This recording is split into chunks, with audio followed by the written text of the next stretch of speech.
Una nit de l'art que continua creixent any rere any. Jordi i Julià, com es distribueixen enguany aquests més de 150 artistes que hi participen?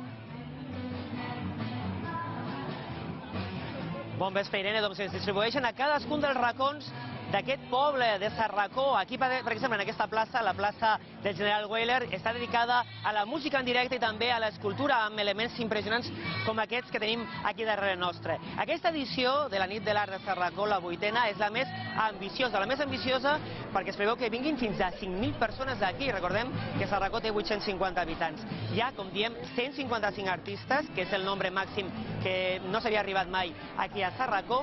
Hi ha més espai expositiu que mai, amb 5 carrers completament dedicats a l'art, i hi ha més música en directe que mai, amb 10 artistes que estan ara mateix actuant. En definitiva, molta festa, molta cultura i molt d'art aquí a Sarracó fins les 12 de la nit.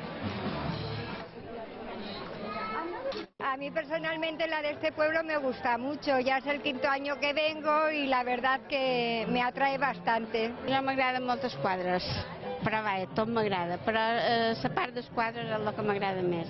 En el principi nosaltres pensàvem, quan diguen de tancar el poble, potser la gent, però no. Una bona recepció i estic superagraïda, la veritat.